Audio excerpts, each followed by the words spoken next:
வணக்கங்க. நம்ம வாழ்க்கையில் இதையாவது நம்ம சாதனை பண்ணணும், நம்ம கடைசி காலத்துக்குள்ளே இதை செஞ்சே ஆகணும் அப்படின்னு வைராக்கியம் இருக்குங்க சில பேர்த்துக்கு.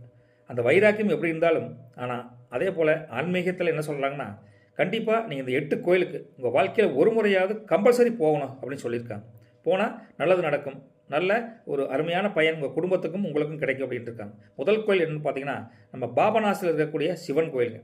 அங்கே போனீங்கன்னா உங்கள் துன்பம் விலகி நன்மை விளையும் அப்படின்னு சொல்லியிருக்காங்க. ரெண்டாவது கோயில் பார்த்தீங்கன்னா நம்ம திருப்பதி ஏழுமலையான். கண்டிப்பாக எல்லாம் போகணும்னு ஆசைப்படுவோம், போகலின்னா போயிட்டு வாங்க.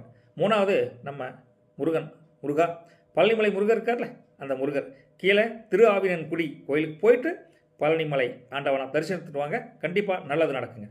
நாலாவது மதுரையில் இருக்கக்கூடிய மீனாட்சி அம்மன் திருக்கோயில். அஞ்சாவது பார்த்திங்கன்னா நம்ம திருச்செந்தூர் முருகன் கோயிலுங்க. அங்கே தான் சூரசம்ஹாரம் நடந்த ஒரு கலைகற்ற விழாங்க. அங்கே வந்து தீமை அழிஞ்சு நல்லது பயந்து நன்மை பயந்து நமக்கு பயந்துறேனுங்க, பயப்படுறது இல்லைங்க, நன்மை விளைவிக்கக்கூடிய அருமையான திருக்கோயிலுங்க நம்ம திருச்செந்தூர் முருகப்பெருமான் சன்னதிங்க. கண்டிப்பாக போயிட்டு வாங்க. அடுத்ததுங்க ஆறாவது ஸ்ரீரங்கம் நம்ம பெருமாள் கோயில். அருமையாக இருப்பார். நான் நிறைய டைம் போயிருக்கிறேங்க, சந்தோஷமாக இருக்குங்க போயிட்டு வந்தாவே. ஏழாவது பார்த்தீங்கன்னா திருநள்ளாறு சனீஸ்வர பகவான். வாழ்க்கையில் ஒவ்வொருத்தருக்கு ஒரு காலகட்டத்தில் சனீஸ்வரம் பிடிக்குங்க. சனி வந்தால் நம்ம கஷ்டத்தை கொடுப்பார் அப்படின்னு மனசில் நினச்சா கூட நீங்கள் சனீஸ்வர பகவானை வேண்டிக்கிட்டா நல்லதே நடக்கும்னு வச்சுங்களேன். எட்டாவது கோயில் என்னென்னு பார்த்தீங்கன்னா அதே கீழ் திருப்பதியில் இருக்கக்கூடிய காளஹஸ்தி கோயில். அங்கே போனீங்கன்னா அந்த ராகு ஏது இதெல்லாம் வந்து இந்த தோஷம் இருந்தால் கழிச்சு விடுவாங்க. இது போல் 8 கோயில் அப்படின்னு சொல்கிறாங்க.